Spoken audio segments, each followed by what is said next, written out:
Thank you everyone for joining us for this live webinar today. My name is Ivalina Hristova, but I go by Eva, and I am the program director at EARL. I am pleased to introduce Professor Dr. Ronald Boellaard. He's the EARL scientific advisor. Professor Boellaard will provide us with details about today's PET-CT data integrity needs for tomorrow's PET-CT research. And I would like to thank him for the time he has taken to prepare for this discussion and for being available for a live webinar, which will be followed by a live Q&A session at the end. But before the Q&A session, I will provide some practical directions about the data submission requirements for our accreditation program. In case your screen freezes, and you can no longer hear us, but you can see the slides, or vice versa, please refresh your web browser by pressing F5, or click at the button for the page reload of your browser. During the presentation, please feel free to post your questions in the chat window. They will be reviewed and answered at the end of the presentation. Our goal is to finish at the top of the hour. However, in case we have received questions which we did not have the time to answer during the live Q&A session, please be ensured that we will follow up on those questions with you via email, and we will provide replies. Of course, you're welcome to write us via email anytime at earl@eanm.org. And with that, Ronald, the stage is yours. Thank you very much, Iva. It's a pleasure to give this webinar, and everybody, I wish a good afternoon, morning, or maybe even evening, depending on the time zone. And it's my pleasure to give some background and also some explanations on the EARL PET-CT accreditation. I will first start with very quickly give a bit of a background also on the EANM guideline, and then specifically focus a bit more on the accreditation of the PET-CT systems. The main rationale behind EARL is to facilitate PET as being used as a quantitative imaging biomarker. And to do so, there are a couple of requirements. First of all, biomarkers need to be repeatable. That means that if you would scan the same patient under the same conditions, that you will find the same quantitative or visual read from such a PET-CT examination. It also needs to be reproducible, and this means that if you would scan a patient on different systems or in different hospitals, that also the quantitative or visual read of such a PET-CT examination would be as comparable as possible. Basically, it means it does not matter where and when the examination takes place. The results should always be the same. And this can only be assured if the imaging procedure is standardized and harmonized. And with that, I mean that the procedure is executed in such a way that it will generate comparable image qualities, and that the PET-CT system is calibrated and tuned in such a way that it will generate the same quantitative or visual reads. If we talk about accuracy and precision, then this slide illustrates a little bit what I mean with that. So without any standardization or harmonization in place, there's a danger that the quantitative or visual reads will be all over the place. And this is indicated in the left upper panel, which I now have highlighted with this circle. So you can see that the crosses are all over the place, and there is no comparability in the results. So first of all, in our EARL 1 standards, which I will explain in a moment, we tried to minimize the variability in quantitative results obtained from different centers. So we try to minimize the inter-site and inter-scanner variability. Of course, we aim to have both precise and accurate results, and therefore also EARL goes through an evolution, and we have recently came up with an improved EARL standard, which we call EARL 2 standards. And this is aiming at both improving the precision as well as improving accuracy, also by allowing up-to-date or state-of-the-art new PET technologies. Why do we need an imaging guideline? This is again another illustration. We can generate, for example, images obtained from a single acquisition with different image qualities, simply by applying different reconstructions. And sites may have their local preferences in how to reconstruct an image. It can be a little bit more smooth and thereby less noisy, but also less sharp, so a lower spatial resolution.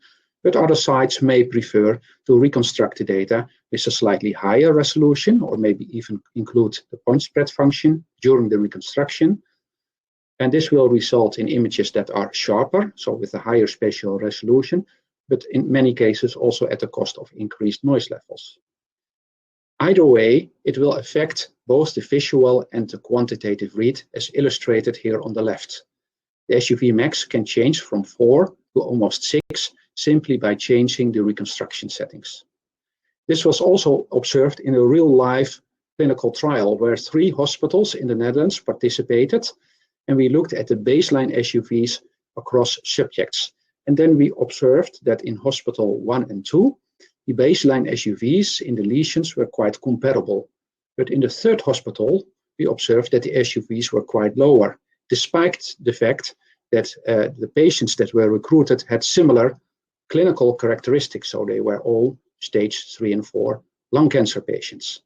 So this variability, almost a factor of 2 between hospital 3 versus 1 and 2, of course, will prevent the use of PET as a quantitative imaging biomarkers, because the SUVs are so different that we can never use those SUVs for prognosis, diagnosis, or treatment response prediction. So we needed to fix this variability between sites. In order to do so, it's really important to first identify the sources of error. What is causing those uncertainties or variabilities? Well, this has been done by many investigators, not only by myself, but by many others before me. And we can identify technical factors that relate to the calibration, synchronization of clocks, and knowing the exact amount of activity injected into the patient.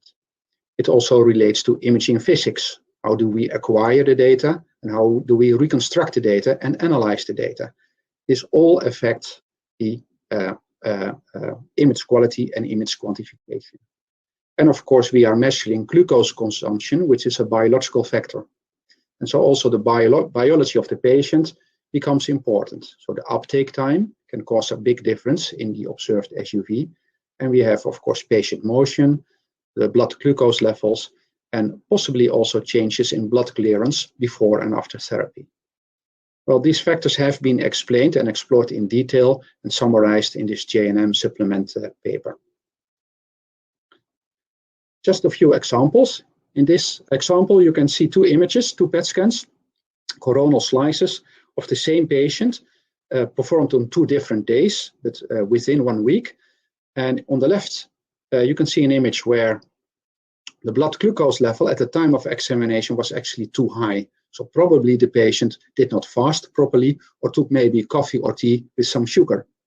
And as a consequence, the FDG is not being taken up by the tumor. Of course, the patient was instructed well after this event. And then in the second PET examination, we do see a quite big difference in the glucose uptake across the body, but also in the lesion, which is in the upper part of the lung. So you can see it's really important to have proper guidelines to know exactly and to advise on how to prepare the patient for a PET-CT examination.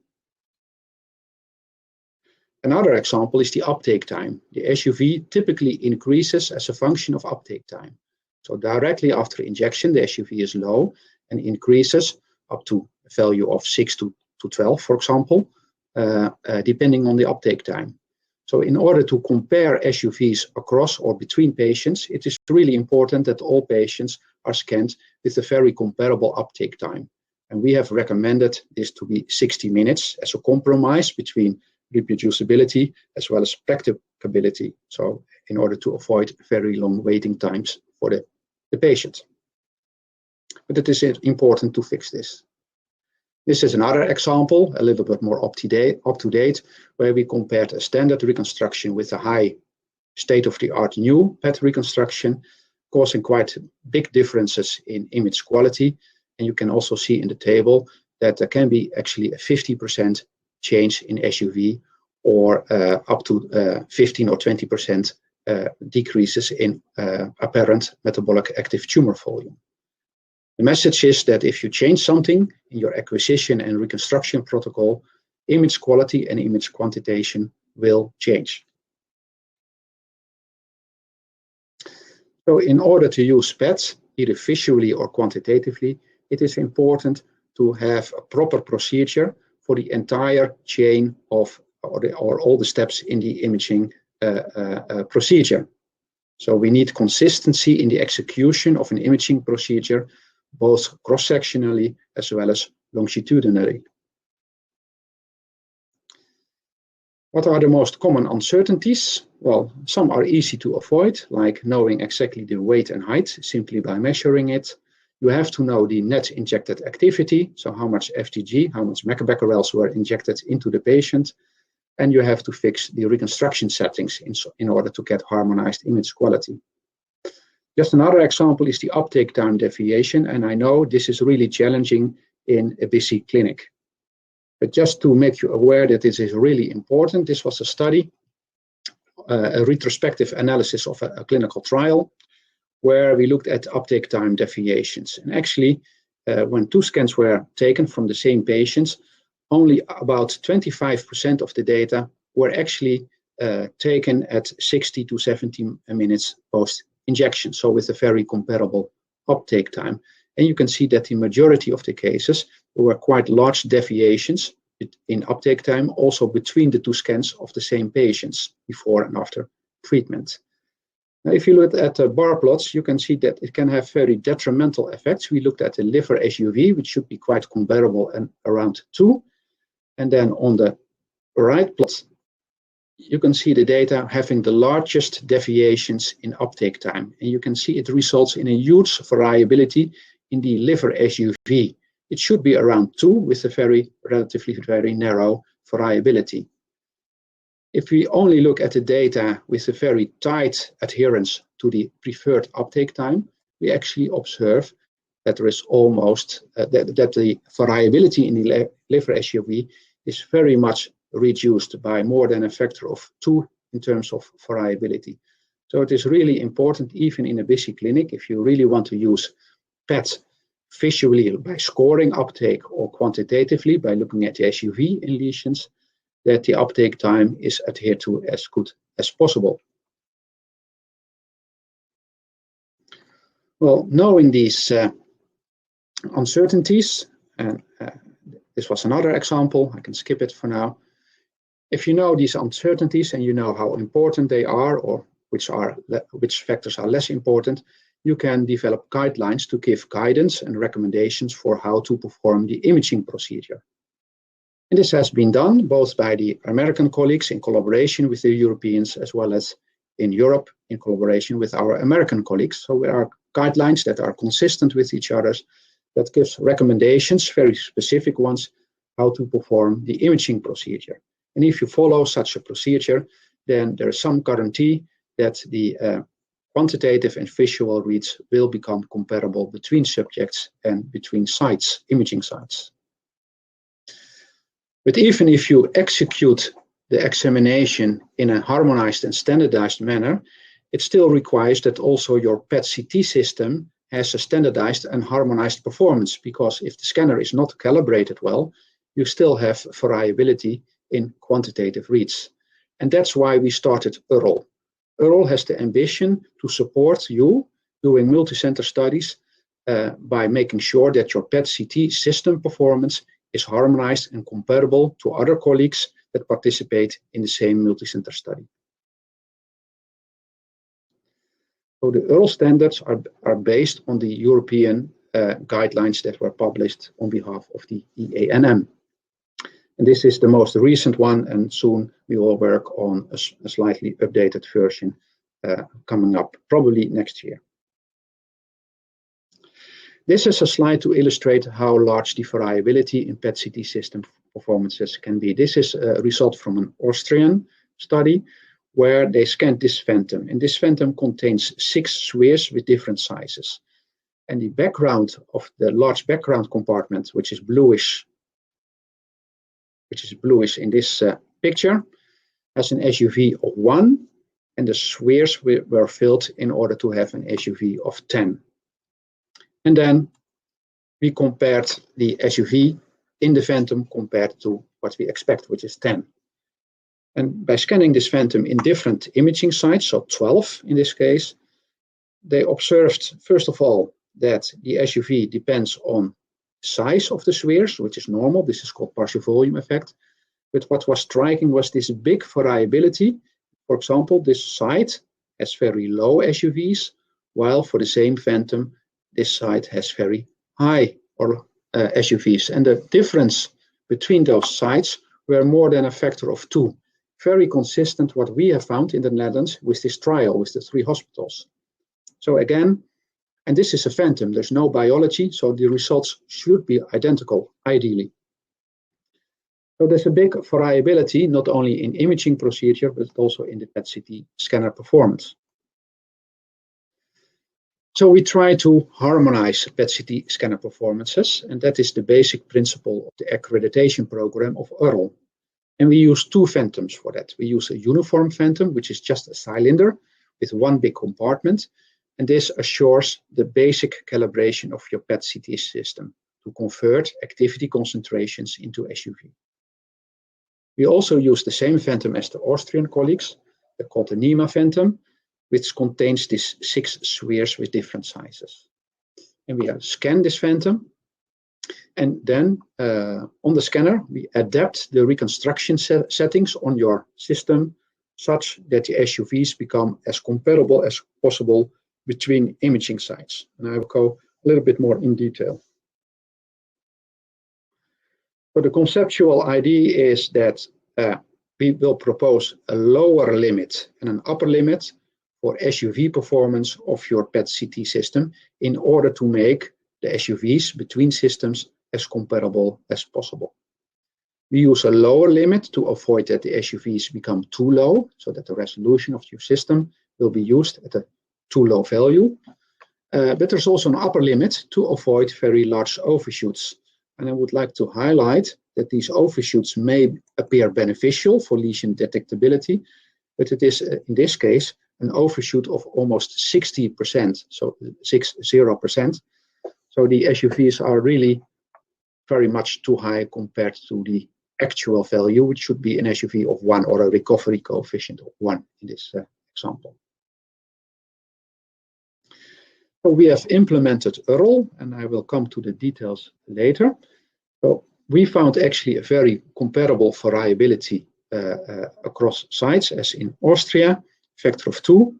And then after implementation of the standards 1, which was almost 10 years ago, we were able to reduce the variability between imaging sites to reasonable limits. And this is a little bit old data, but more recently we published on the results from 200 accredited imaging sites. And this also shows that if we are able to accredit and harmonize 200 PET-CT systems, that it is really a sustainable and feasible project.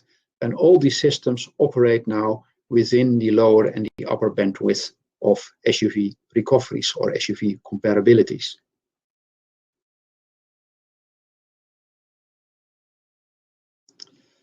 Recently, new reconstruction algorithms were implemented on most modern PET-CT systems. This is called PSF reconstructions or resolution modeling reconstructions. Different names are being used, like high definition or high detail reconstructions, or maybe Q-Clear by Siemens, or by GE, sorry, or HD reconstructions by Siemens, for example.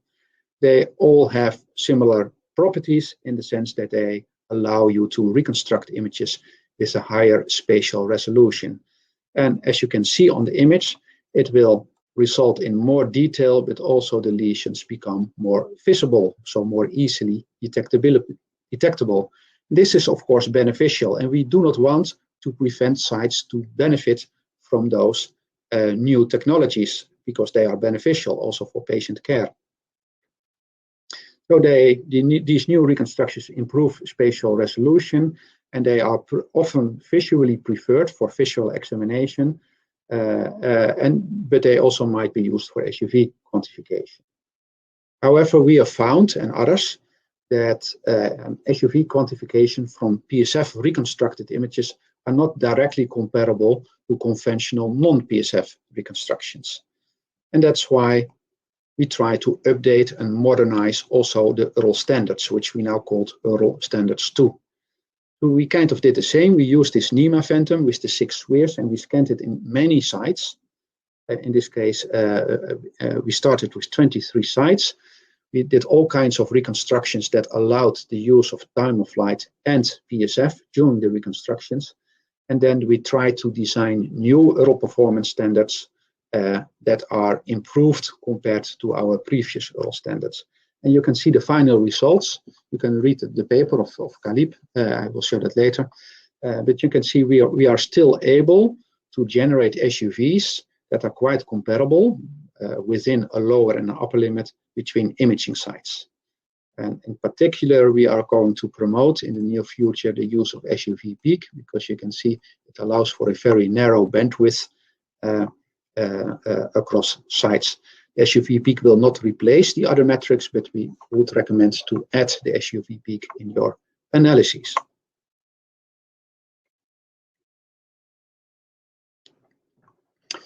Just to illustrate a little bit, the SUV max is based on a single hottest voxel in your tumor or in your PET image, and therefore it may also suffer from noise. The SUV mean is the average SUV across the tumor within a defined contour.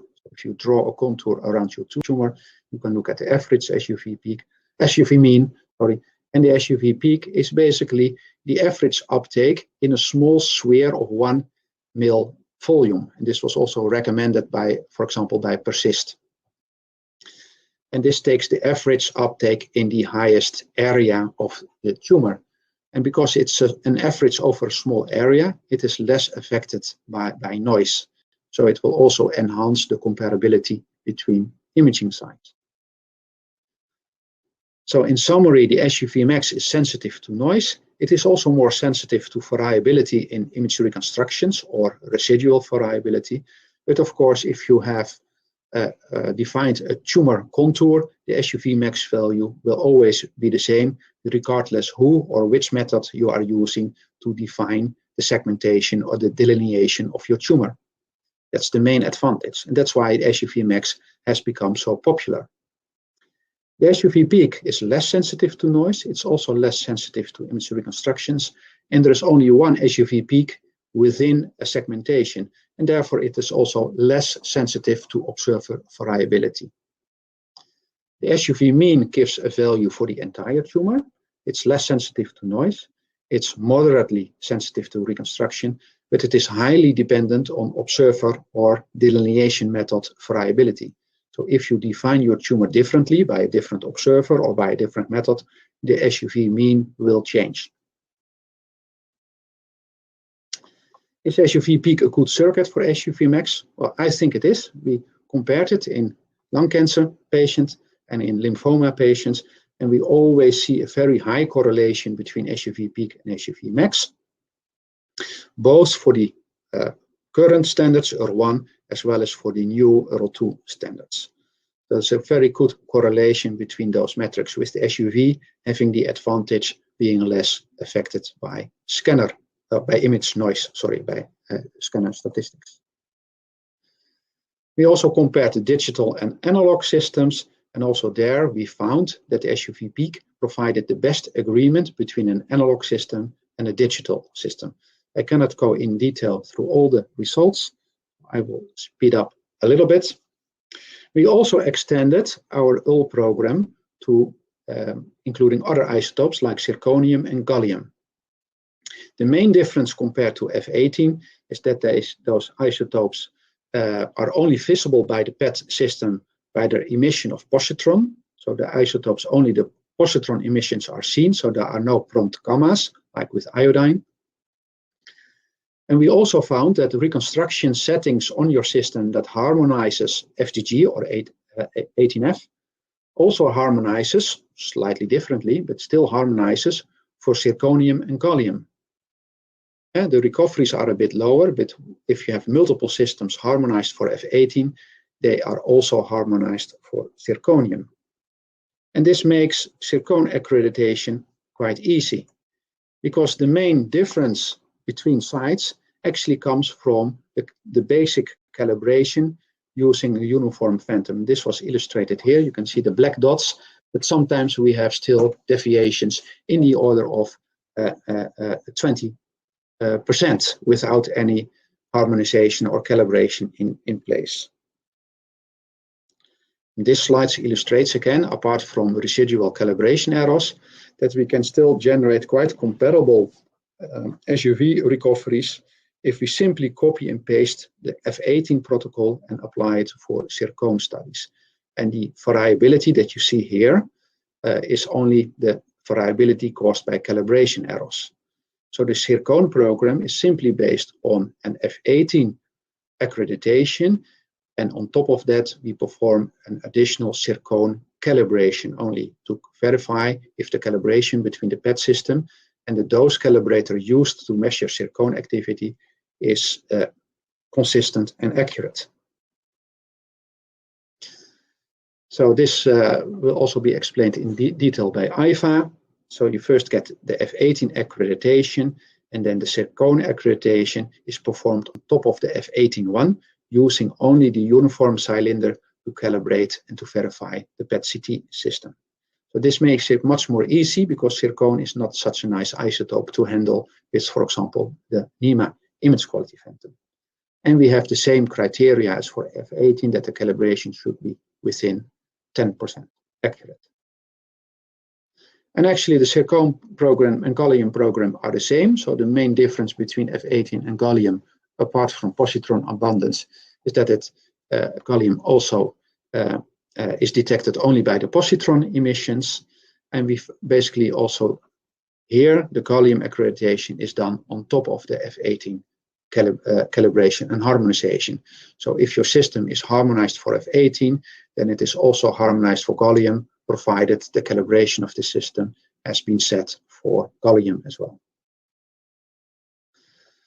There have been questions about why do we use such a high ratio between the spheres with an SUV of 10 and the background with an SUV of 1, because tumors may not have such a high tumor to background ratios. Well, this is actually not true. We have seen tumors, lung cancer, lymphoma patients, where the uptake can be quite high compared to the local background. But there is actually a more technical reason. A phantom with a high contrast between spheres and background has a higher sensitivity to pick up differences in spatial resolution, so differences in the reconstructed image quality, and it is also able to pick up artifacts more quickly. So it's a more sensitive phantom from a technical perspective. And this is also illustrated here with the state-of-the-art PSF reconstructions, that this phantom with a 10:1 ratio amplifies KIPS artifacts. And we don't want them, so this will allow you to tweak the reconstructions on your system in order to avoid those KIPS artifacts. So you can see if you have a very low contrast, the KIPS artifact is almost not visible. This is this purple line. This is, I think, a 2:1 ratio. And then this red and yellow curve is 5:1 and 10:1 ratio between spheres and background. And then you see that this phantom is much more sensitive. And what we do with EARL 2 standards, we allow PSF reconstruction, but we try to help you in tweaking the reconstructions in order to avoid those very big overshoots, because they are quantitatively not reliable. With this, I have hoped that I was able to give some background behind the accreditation program and the EANM guideline, and also to explain a little bit of the background between EARL 1 and EARL 2, and how we think we can tackle harmonization for zircon and gallium. And now Iva will continue with explaining EARL more from a practical point of view. And thank you for your attention. Thank you, Ronald. Excellent details. And we've had quite a few questions, but we're going to hold off for those to answer them until we finish the entire presentation. As Ronald mentioned, EARL was set up back in 2010, and it was launched in a proof of concept study. It was launched as part of an oncology study that was run by the ERTC. Initially, we had 11 sites, and the project was supposed to start in 2011. All sites were accredited. However, the project had no go, but we still continue the accreditation program. Now, this initial PET-CT accreditation standard, so to speak, we now call it 18F Standards 1. That was the initial, the very first PET-CT accreditation that EARL came up with. And as Ronald mentioned, now we have 2 standards. In the second standard, we allow for higher recovery coefficients, and he already discussed the parameters that play a role into that. And we also added Zirconium last year. And as of this year in January, we also added gallium. And the only thing you need for either one of those accreditations is no more than the 2 phantoms that Ronald already mentioned, which is the calibration QC is done using a uniform cylinder. And this comes with absolutely every scanner, at least as far as we are aware, because you still have to do that on a regular basis according to the manufacturer guidelines. And once a year for the 18F standards, you have to acquire image quality QC. And for that, we use the NEMA IC body phantom with the 6 spheres. This is the same phantom that is used for the NEMA acceptance testing. But the difference is, as already mentioned, is that we require 10-to-1 ratio. Now, this is very practical, and the next few slides will be highly practical regarding the data submission and what needs to be submitted when, because now that we have 4 accreditations, we would like to discuss with you in person via the wire the details. Of course, you're always welcome to email us for any clarifications. So in case you would like to obtain either Standards 1 or Standards 2, so one of the 2 18Fs, not both, but one of the 2, then what you have to submit is every quarter the calibration QC using the uniform cylinder with 18F solution and only 1 PET-AC reconstruction. And in addition to that, once a year, you have to submit the image quality QC using the NEMA IC body phantom with the 6 spheres. Also, just 1 PET-AC reconstruction. Now, if this is an initial accreditation, you're not sure which of your reconstructions may fit within the standards, specifically for the image quality, then our submission is via zip file. You're welcome to submit more than 1 PET-AC reconstruction within the same zip file. And our team will check what you've submitted. They will analyze the data and they will give you back the results. If this is a repeat accreditation, it would be good that you stick to what's already approved previously, unless you had a very good reason to change the settings. For example, you had a software update and you would like to try different settings, or you had a hardware update, or you just have a new team member who believes that you would like to submit new settings to us for review and harmonization of your data. Now, what if you would like to have both standards, 1 and 2? Then every quarter, you only need to submit 1 calibration QC, even though you are enrolling your scanner in both 18F standards. Only 1 calibration QC needs to be submitted every quarter. And we say 1, standards 1 here, but of course, going forward, we're going to change that. When you only have standards 1 and 2 enrollment, we will actually ask for the calibration QC to be submitted for standards 2. The idea is that in some couple of years or so, we will drop standards 1. Now, also, once a year, you have to submit the NEMA IC body phantom with the 6 spheres that will account for the image quality QC. And in this case, you have to submit PET AC reconstruction for each of the 2 standards. Again, just 1 calibration QC for both 18F standards, but 2 image quality QC datasets reconstructed differently for each of the 18F standards. What if you actually would like to have Zirconium and Standards 1 only? Well, to begin with, Standards 1 is a prerequisite to have Zirconium, as Ronald already discussed. In this case, you need to make sure that you submit the data required for Standards 1. And in addition to that, every quarter, you have to submit the calibration QC using a uniform cylinder that is filled with Zirconium solution every quarter. Now, what is the criteria? The criteria for the calibration QC for Zirconium is same as for 18F standards, and at the moment, that's less than 10% deviation. What if you would like to have only gallium? Well, then you first need to get 18F standards 2 and make sure you submit that data and it's in good standing. And in addition to that, you have to submit quarterly the calibration QC using a uniform cylinder, which is filled with the gallium solution. And the same calibration criteria applies here, less than 10% deviation. Now, what if you would like to have F18 standards 1 and 2, and in addition to Zirconium, what do you need to submit? Then every quarter you have to submit the calibration QC using uniform cylinder for standards 1 and also for Zirconium. There's no need to submit a calibration QC for standards 2 every quarter, only for standards 1 and for Zirconium. And then once a year, you have to submit the IQQC for both 18F standards. Now, what if you would like to have standards 1, 2, and gallium? Then it's kind of logical. You have to submit every quarter the calibration QC using the uniform cylinder filled with 18F for standards 2. And in addition, filled with gallium for the gallium calibration QC that you have to submit every quarter.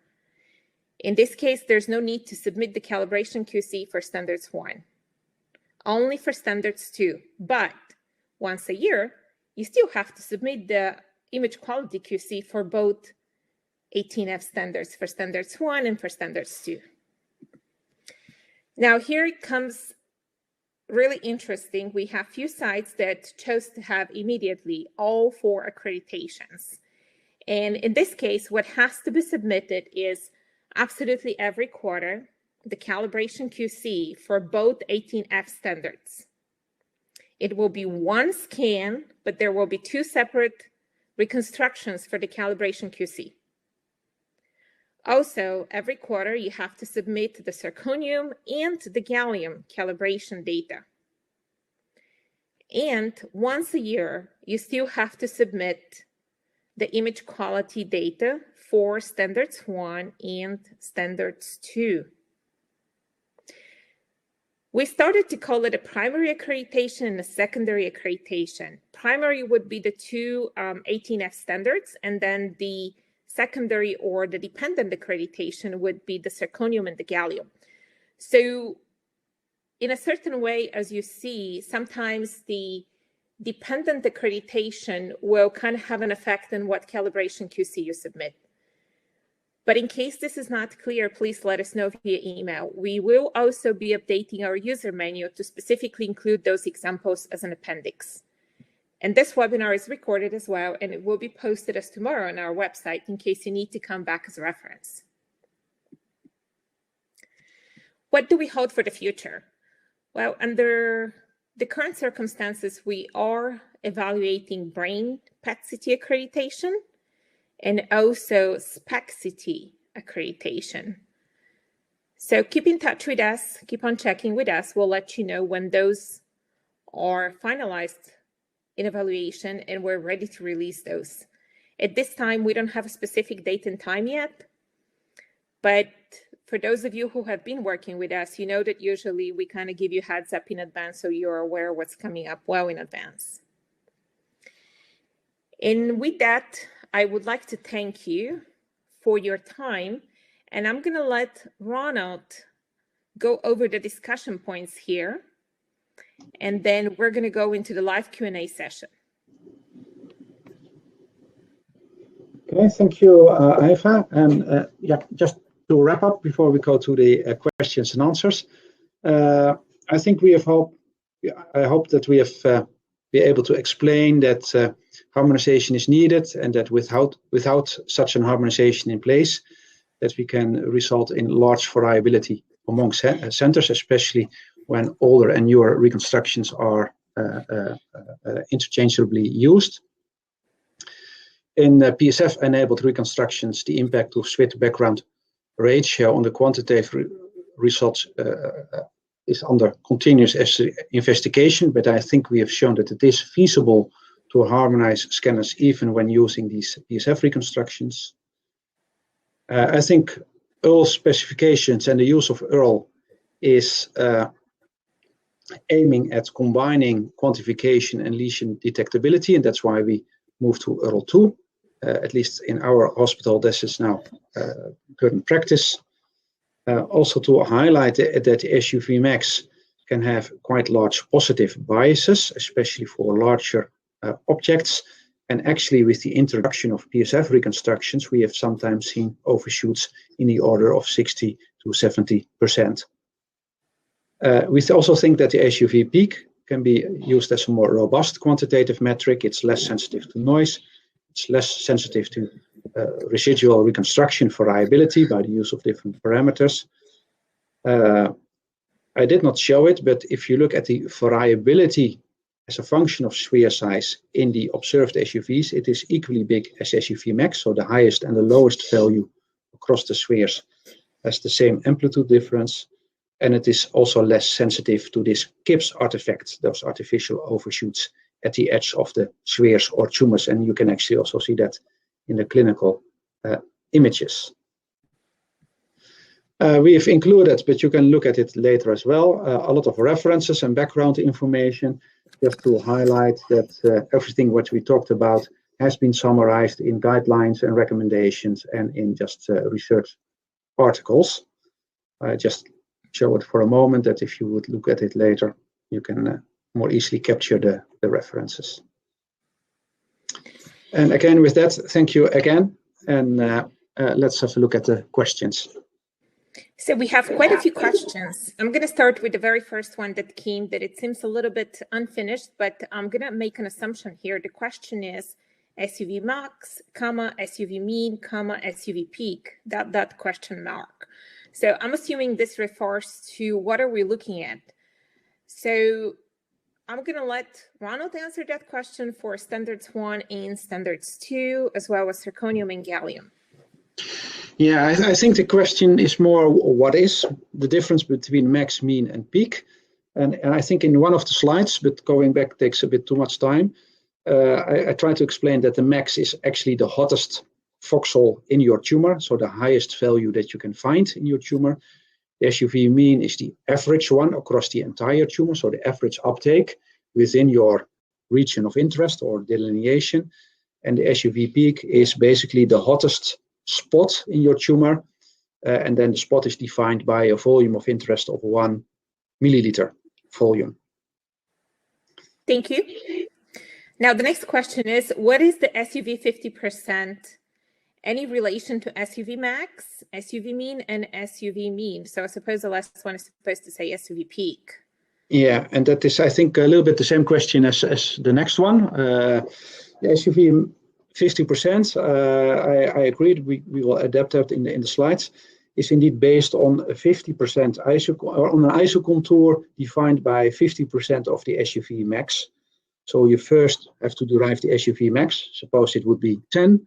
Then the 50% threshold would be at SUV equal to 5. And the relation is, of course, that the contour will be defined eventually by the SUV max value. Thank you, Ronald. The next one is rather a comment, but it would be good if you could elaborate on it a little bit, Ronald. So the comment is, I cannot convince the MDs to use anything else than SUV max, which they use. I hope that they will use EARL2 SUV peak has horrible RCs at low tumor size. MD evaluates single patient, not a cohort. Yeah, that is correct. It has lower recoveries, but actually, if you carefully look at the SUV max data that we found clinically as well as in the Phantom, and you compare the SUV in the lowest sphere and in the highest sphere, or the SUV recovery, actually the difference in recoveries between smallest sphere and highest sphere is very comparable to the difference between the recovery seen with SUV peak. And that's also why in clinical data, there is such a good correlation between max and peak, because simply SUV peak is kind of 20% lower value compared to SUV max. Of course, not on an individual basis, because the SUV peak is actually more robust to noise.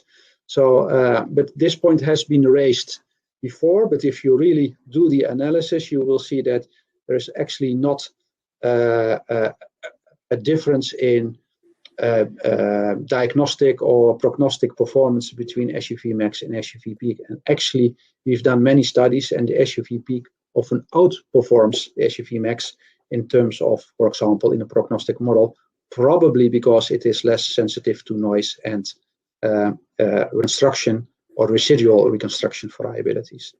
But I do see the point, and it has been raised before. It feels a little bit awkward to have a volume of interest of 1 mil being a little bit larger than maybe the smallest lesions that you explore. But in practice, I think there are more advantages than disadvantages to SUV peak. Thank you, Ronald. So the next question is more clinically oriented.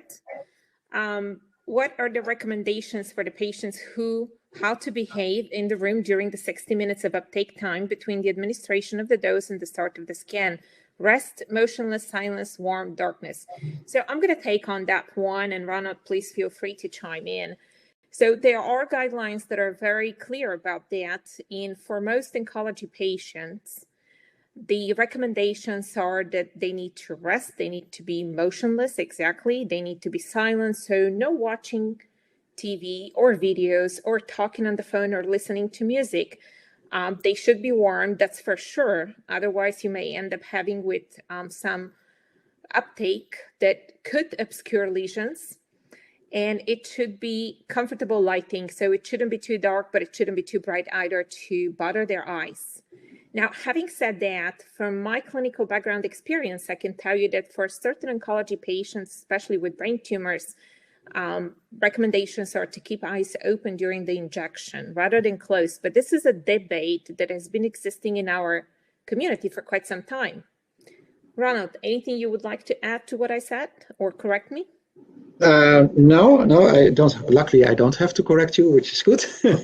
No, I fully agree. I think the only remark is, of course, this was about the accreditation program, and therefore I stepped a little bit quickly up over the guideline, the imaging guideline. But the imaging guideline does give quite clear recommendations on what we call patient preparation, which is also the conditions that you need to adhere to when the patient has been administered FDG and is waiting for the 60 minutes uptake time. Thank you. For the next question, for the NEMA Phantom acquisition is set at 10 minutes. Should it be the clinical acquisition time instead? And this, I'm going to answer simply no, but I'm going to let Ronald elaborate on that one. Yeah.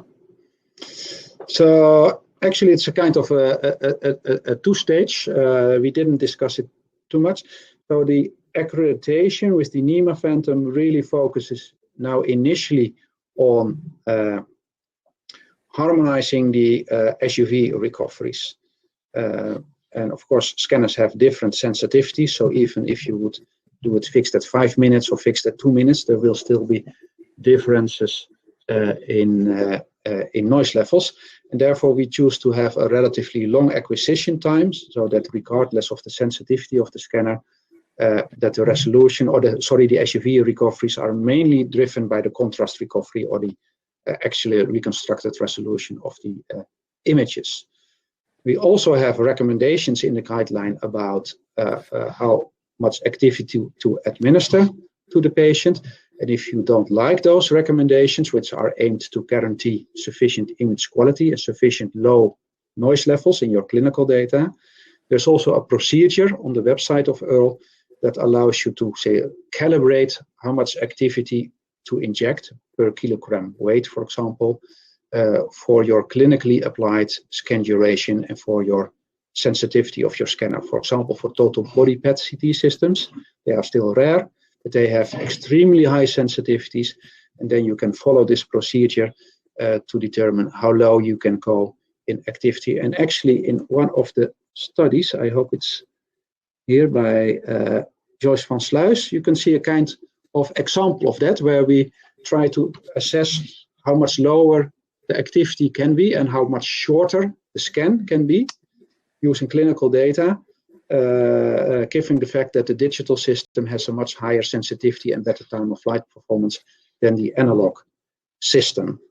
So also there, for this digital system, we first harmonize the SUV recoveries using a long scan, and then we used reduced scans clinically to determine the lower limit of activity and scan duration to assure that the SUV recoveries are still valid and comparable, in this case, to the analog system and to EARL 1 and EARL standards 2. Thank you, Ronald. The next question is EARL 1 easily achieved by simple Gaussian smoothing of EARL 2? Would allow only for one unsmoothed recon in clinical practice, reduce computational load. So I'm going to allow Ronald to answer that, but first I would like to mention that if you have a limit on how many reconstructions you can set prospectively, then you can always do a retrospective reconstruction, and pretty much all the systems allow that these days. I know that some systems have increased the number of prospective recons, how many they can be done prospectively. But again, if you can set retro recon at the end of the day, that should work. And then I'll let now Ronald answer the question about how easy it is to go from EARL 2 to EARL 1 by just simply applying Gaussian smoothing. I can tell you very quick, it's not easy, but he's the expert and he'll give you the answer.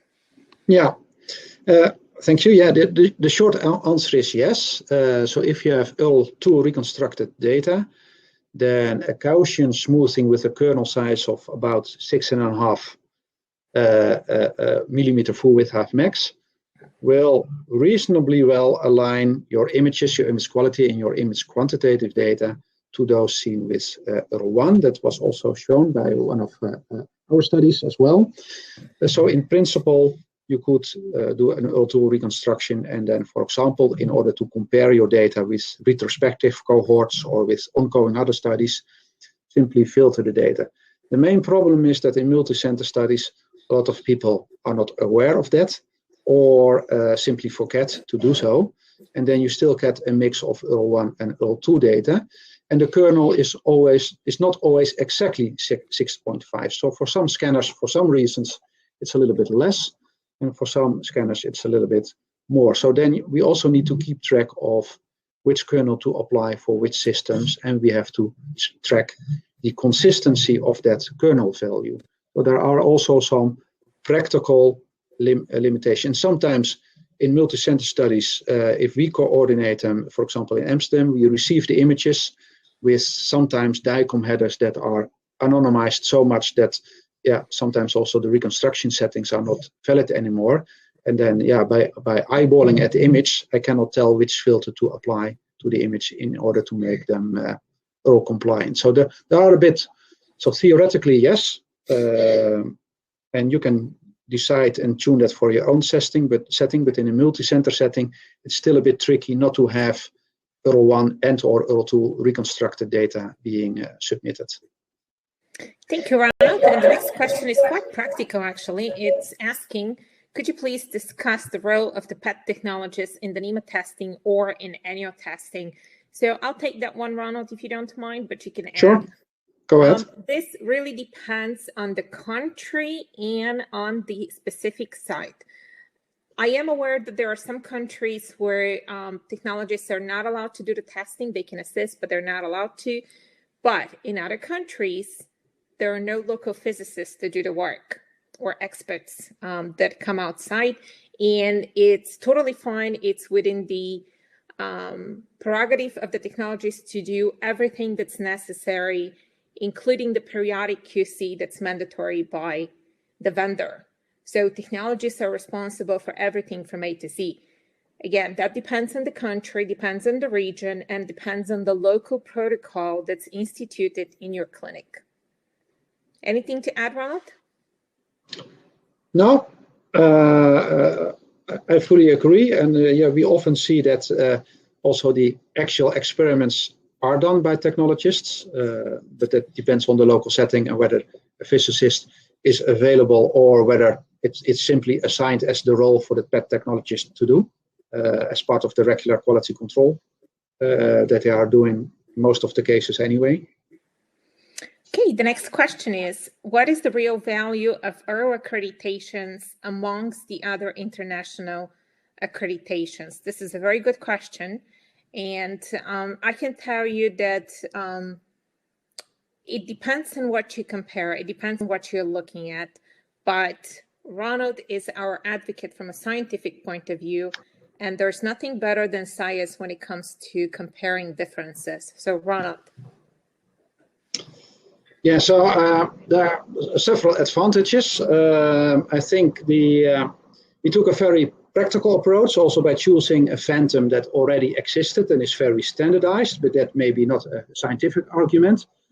The other argument is, in my opinion, we were the first ones and still the main ones aiming for harmonizing the quantitative performance of the PET-CT systems more than the other societies. Sorry, there's a helicopter hovering over my head. I hope you don't hear it now. Not literally above my head, but our hospital has this emergency helicopter to go to a car accident or so. Okay, now it's gone. Sorry for this interruption. Yeah, so but the main advantage is that we have a very strong emphasis on harmonizing PET-CT system performances. We've done this now for more than 10 years and quite successfully. And we have probably, we are one of the most strict harmonizing accreditation programs. But it has also been shown, also by others, that it can really help in reducing the variability among imaging sites. So the strong emphasis on harmonization is the real added value of EARL. Thank you, Ronald. The next question is, how many research projects are currently asking for EARL accreditation? So let me take on this. So I can tell you that pretty much all the research projects within the Netherlands are asking for that, right, Ronald? And there are a lot of research projects going on in the Netherlands for sure. Most of the research academic projects within the European Union are asking for this. Not all, but most. There are currently, that we are aware, at least of a few pharmaceutical-sponsored clinical trials asking for this. I know of at least of a dozen. We don't have the exact number because we're not always contacted by either pharma or imaging CROs, or we don't keep track of that actually, but we do know of several projects that are still ongoing for quite some time and asking for the EARL accreditation. The next question, I should submit the attenuation correction CT, not the CT, on which the MDs see the CT part of the image. Recently, we have serious discussions for choosing CT recon for use with PET FDG. So for the purpose of the accreditation, you should submit the attenuation correction series that is used for the attenuation correction. So the specific reconstruction that you have done for CT, that it's used for attenuation correction. That's what you should submit to us. Now, some scanners provide quite of a smooth, that doesn't allow us to always see if there are any artifacts, but we do look for those, just so you know. So in this case, if your CTAC is quite smooth, please also provide us the regular soft tissue reconstruction of the CT. And the next question, As it is obvious, the accreditation is only focused on PET performance. What about the CT part? You're right, we're focused on PET, but as I mentioned, we look at the CT just to make sure there are no artifacts. And I'm going to let Ronald elaborate on that. Yeah, that's correct. So we are only exploring or looking at the CT to see if there are no serious artifacts.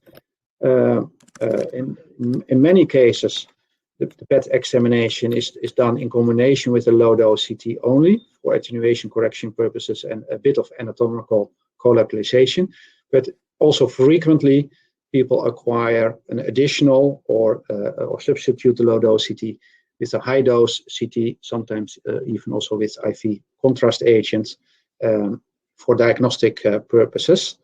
As a nuclear medicine society, we decided to focus on the PET first, which was already a challenge.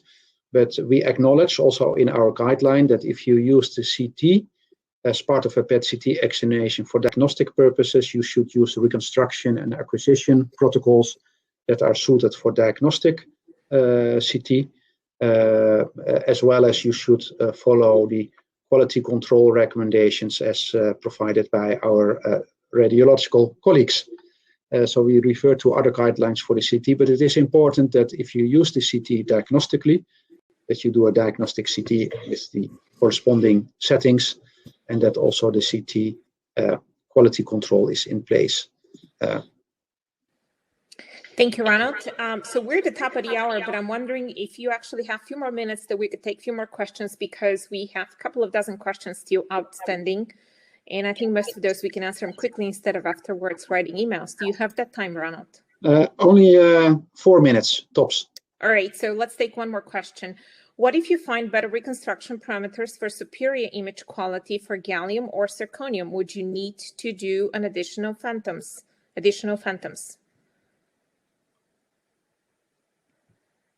Not sure if I fully understand. If you would need additional phantoms, I think you can optimize it also with the NEMA image quality. But the limitation, of course, of the NEMA image quality, and I think most of the actual compartment-based phantoms, is that they are more tailored to optimize for quantification purposes, and especially the phantom that we used is really tailored to optimize and to harmonize for quantitative performance. If you think about, so that can be done with the same phantom. If you think about image quality in terms of lesion detectability, then yeah, probably you need to have different phantoms or additional phantoms. There is a correspondence between contrast to noise ratio that you see in the NEMA phantom and lesion detectability. But of course, for lesion detectability, shape and other aspects may play a role as well. So that's maybe good to know that the EARL is really a strong focus on quantitative harmonization. Thank you so much, Ronald. And I know you're out of time and we're actually over the deadline that we set for ourselves. But nonetheless, everyone that has asked a question and has not been read and answered, we will be answering those to you privately via email. Several of you asked if those slides would be available. We are recording this entire webinar. We will post it either tonight or tomorrow morning on our website. So you will be able to watch it again and make reference to the slides. One more time, thank you so much, Ronald, for the time that you took to prepare and deliver this live webinar. Thank you for the availability to have a live discussion with our colleagues across the globe. We're always open to have a discussion with you via email. Please reach to us at earl@eanm.org. We're making many updates right now, including new accreditations, changing websites and databases, but usually we try within 1 business day to get back to you. If we don't get back to you, please drop us another email. And with that, thank you everyone for attending and the patience, and I wish everyone great day and evening or morning, whatever you are, and stay healthy. Thank you too, and thank all the attendees. Goodbye. Okay, bye-bye.